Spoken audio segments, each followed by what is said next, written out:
Welcome to the bold analysis back to Studio A. The revelation by Hassan Joho about Farouk Kibet fallout has triggered a conversation about how the president's PA has been given uncontrolled powers, even taking over the cabinet. And in this podcast, we are going to demonstrate the uncontrolled power that has been bestowed on the president's PA. But what will be the objective of handing Farouk Kibet such unofficial powers? Before we get more into that, I want to humbly request you to subscribe to our channel, click the notification bell and like our videos. And thank you very much for your support. We do this each and every day because of your support. So we want to ask you to subscribe. We are on our way to 150,000 subscribers. We are currently at 114. And I want to say thank you. Today is date 30th of the month of this month of May. And believe me, this month we've got 7,000 new subscribers. And I want to say thank you. Thank you. 7,000 new subscribers. Since we started this channel, this has been the highest number attained in a month. Highest number of subscribers. So it's a good feedback of the content that we do. When speaking during the Blue Economic Conference in Homa Bay, the mining CS, who was also the former deputy leader, is also the former deputy party leader of ODM party, Ali Hassan Joho, narrated the rare altercation with Farouk Kibet's President William Ruto's PA on when he appeared in some event putting on his cape, an event that was being attended by on state event by President William Ruto. And this is what Joho narrated in Homa Bay. Sharing my experience. Mimi nilikuwa siku moja nimeingia serikali hii ya Dr. William Samoei Ruto, and I found him to be a very easy guy. Hana pressure. Mimi naingia very comfortably, napiga naye story, hakuna pressure. Sasa siku moja nimekuja hapa, mnanijua mimi na mambo yangu, sio? Sina mambo yangu mimi. Mimi lazima nimpige topa na kofia zangu zile lazima nzidunge, sio? So siku nyingine nilivaa kofia nikaingia hapo, nikasalimia Your Excellency. Kwa mtu mmoja acha nikujie juu. Wewe ni waziri, utavaa vipi kofia? Nikamwangalia huyu, vipi huyu? Yaani katika yote ameona kofia. Yaani nikasema huyu ni deal naye nini? Alafu nikaangalia boss. Sasa siku hiyo niko na boss. Kaangalia president ananiambia to calm down man. Wachana hii story. And I went home asking myself, so in that room we spoke about many things.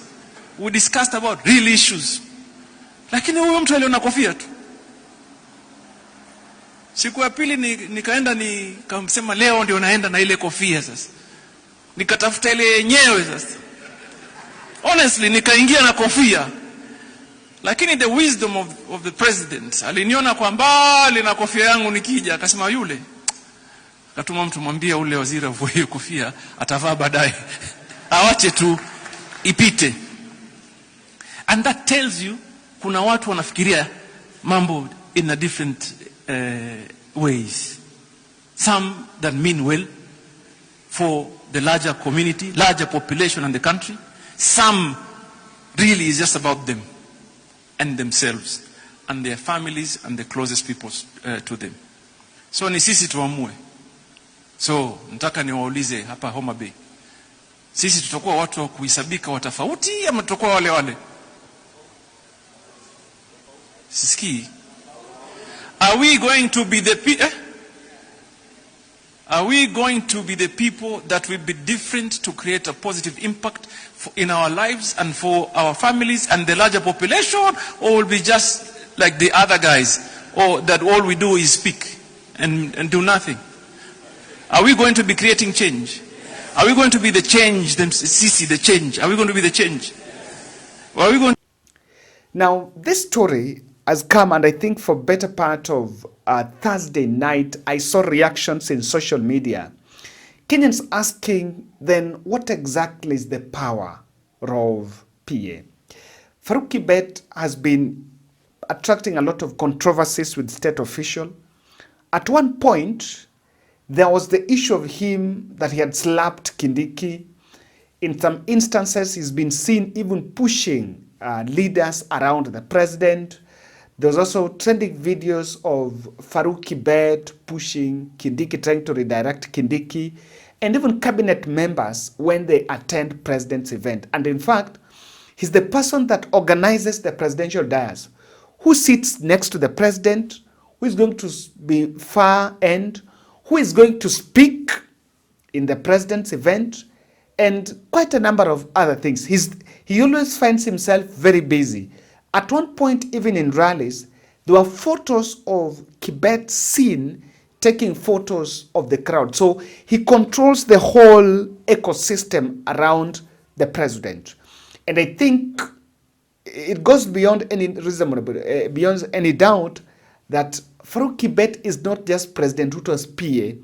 He wields some more unofficial powers. Remember, someone should actually find out, does President's PA is a state function, is a state official or personal official? Of course, the president, anyone working around the president is a state official. In fact, hata gari yake inakuanga na hiyo umbrella. Inakuanga na that flag of Republic of Kenya. And so this has been here. And then this makes me remember, rather confirms an allegation from disgruntled former Deputy President Rigathi Gachagua. That you said, that he said, I fight small people. I don't fight anybody. He says that I was fighting Farouk Kibet. Farouk Kibet is not a small man. He is a co-president in this country. Farouk Kibet runs the government. Everybody reports to him. The Inspector General of Police, the head of public service, cabinet ministers. William Ruto issues instructions to cabinet ministers through Farouk Kibet. Ministers tremble at his very sight. So, Farouk Kibet wanted to give instructions to Rigathi Gachagua. Rigathi Gachagua was elected by the people of Kenya alongside William Ruto. There is no way I would have allowed Farouk Kibet to give instructions to me. And let me tell you, Rogers, Farouk Kibet was trying to run my office, make appointments for people to come and see me. And initially, I thought it's okay, maybe that's how William Ruto wants us to work.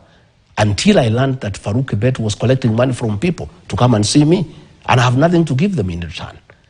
And I went and I told the president, Mr. President, I'm your principal assistant. Please, your personal assistant cannot give me instructions. And if you want to give me any instructions, you give them yourself and I obey them to the letter. But you cannot use your PA to order me around. And your PA is taking advantage to make money from people. And I told you, Mr. President, for your information, because I'm your advisor in this matter, I will be failing in my duty if I don't advise you and tell you what is happening. Okay.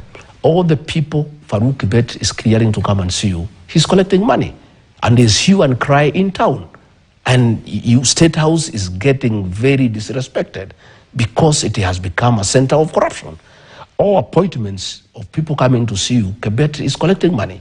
And Mr. President, I think you need to check this. But if you want to continue with it, tell him to keep off my office. He is not going to make appointments in my office, and he cannot tell me whom to see. Who on many occasions emerged and said that President William Ruto's PA is actually a co-president in this country and tried to control him during their days when he was still in government. Something that Rigathi says he was so uncomfortable about. So this is, and of course, what Joho is saying confirms the statement from Rigathi Gachagua. And Rigathi is making it clear that something that we've been saying, that President's PA controls the cabinet. Okay, kama nani anasema walikosana, kama Joho anasema walikosana, there is Rigathi right when Rigathi says that cabinet trembles when they see Farouk Kibet. And with that kind of power, the question is, who is giving this? Recently, remember when Isaac Mwaura, I just want us to look at that. When Isaac Mwaura gave a statement about the public sale, and when he was asked, he said, due to a law that was changed, the public sale was resting with Felix Kosgei. State House communication team descended on him.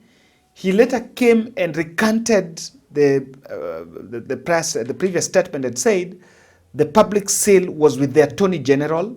And out of that that confusion, we saw the AG coming up to say that, you know, the public sale rests with the Attorney General.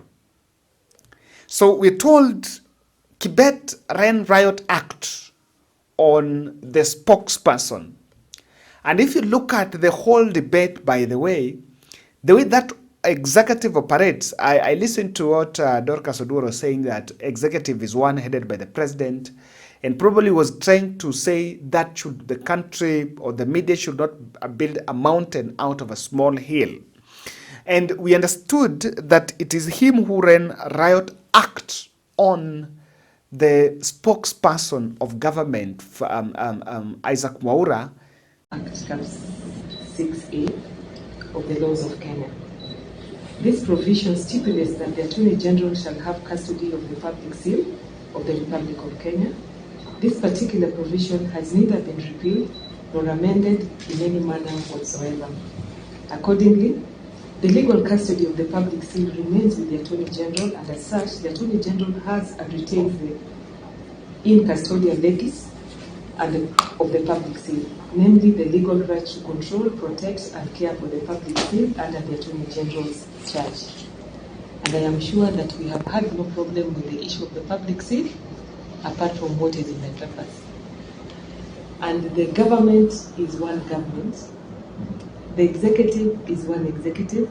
We work together collaboratively under the leadership of the President. So we are one. The Attorney General is a member of the executive under the Constitution, and the whole executive serves under the President as well, and we share responsibility. Thank you. To give up, or rather recant his statements on all this. So is the man that wields and controls, pulls the string from the background. But if you want to control, if you want to know he's powerful, and the official powers has been given on him, you may need to look at his activities in Western Kenya. You know, after the president realized that the one term is becoming a big euphoria and is penetrating, there are three people that were given money. Kithure Kindiki, the deputy president, was deployed in Mount Kenya. And having been deployed in Mount Kenya, I was just doing some research and I realized he's visited 32, he's held 32 economic forums. And all those 32 economic forums, all of them are being done in central Kenya. And even if you want to know it's a political tool, do you know he's yet to do a single one in Tharaka Nithi? Why? Tharaka Nithi can't do, because this thing is about a political tool. So Tharaka Nithi is the home ground, and they believe they're going to vote for him, rather they're going to support him. So he's been traversing these regions of Mount Kenya. Today he's in Tetu constituency in Nyeri. And that is one side of it. In Western Kenya, it is the president's PA Farouk Kibet who is holding those economic forums. And in fact, he's the chief guest. Even in an event where governor is attending and some CSs are attending, Farouk Kibet is the chief guest. And that is to tell you that is the co-convener and the organizer of all that, and the person with the money. And he even responds to opposition side. Until you wonder, is the political mouthpiece, an extension of the political mouthpiece of the president. One day he will come up and attack Gachagua. The other time he will also come up and make another statement. In fact, at one point he was in Vihiga and he said that the government will consider withdrawing the retirement benefits of former President Uhuru Kenyatta. And this is to tell you that much as we would want to make him look like a small man, in William Ruto's circle, Farouk Kibet is not the small man that really the country would want to believe. So I want to explain. Is it by coincidence? Is it an entitlement? No. It is designed to be that way. And William Ruto, the statement from Joho, or rather the confirmation from Joho, is actually, if you match that with what Rigathi said, it is very true that that man controls bit of William Ruto's government. Having served as the PA, one of the things, and I think we've had president, even William Ruto had his brother, not William Ruto, Uhuru Kenyatta has his brother, his PA, Joho Kenyatta. You'll really see Joho Kenyatta in public engagements, public events, but will not, I can't remember, of the 10 years that Uhuru Kenyatta was the president, I can't remember any incident where his personal, his PA actually gave orders or made such statements or had an altercation with the cabinet. In fact, I can't remember that. So this other move, and I was talking to some senior persons telling me that, Kevin, people who come from president's backyard has a tendency of entitlement. They always have entitlement, and there is always something called insecurity around. So there will always be a kitchen cabinet around. Even Moi had this.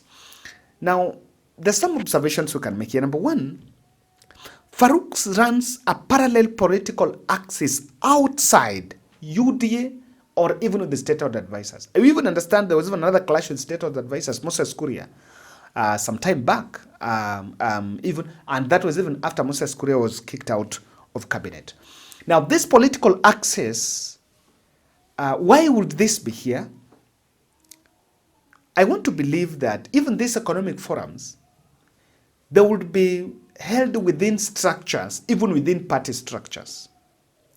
But remember, in party structures, there will be accountability on the money. I am seeing the parallel political axis outside the State House advisory, presidents, the provincial administration side, or even the political party, or even the parliamentary, outside all those other political parameters that the president have. There is a special one, a special vehicle that is only solely controlled by Farouk. And this is to mean that if that, then Farouk also represents another kitchen cabinet. And that is why he's been given those political powers. I may not be shocked if probably the money that Kindiki is giving is the person who is giving Kindiki the money, is the person who is funding Kindiki. I don't want to believe that money does not come from the treasury. Yes, that kind of money does not come from treasury. You also understand that that money is given in terms of cash. Now, number two, there could be a powerful deal broker. There could be he's playing a powerful deal broker for the president. One thing you cannot underestimate in this administration is the fact that there is a tendency of it is our time to eat. And everyone has activated the mode of our time to eat. So you must also have deal breakers and deal makers around here just to make sure that things fall within the place. The president, Farouk, could also be working as spy master on cabinet secretaries and even MDA's ministry departments and agencies through proxies employed. If the deputy president is alluding to the fact that guests or visitors were booked for him to go and see him, and they were booked by president's PA. And if the PA can order a cabinet secretary, and so cabinet secretary is supposed to tremble at seeing the president's PA, Why would you, what is the deal? It means that there is an overseer. He's an informal overseer of what's happening in those ministries. You know, most of the things happening, not that everyone can have access to the president, but I want to believe that Farouk has unlimited access to the president. With that unlimited access to the president, he creates a layer. And that actually shows you the modus operandi. Outside the formal structures of reporting and telling the president this and that, there is also that Farouk Kibet in the angle. In fact, he could even be running a parallel spy team. Yeah, because the president might not trust the spy men around him, the NIS and all that. He can also have a different team that does surveys just to tell him what's happening in Homa Bay, what about it, what should he say, this and that. So I think it done something very personal for the president beyond the formal structures. And that is why he's been given those unofficial powers. Thank you.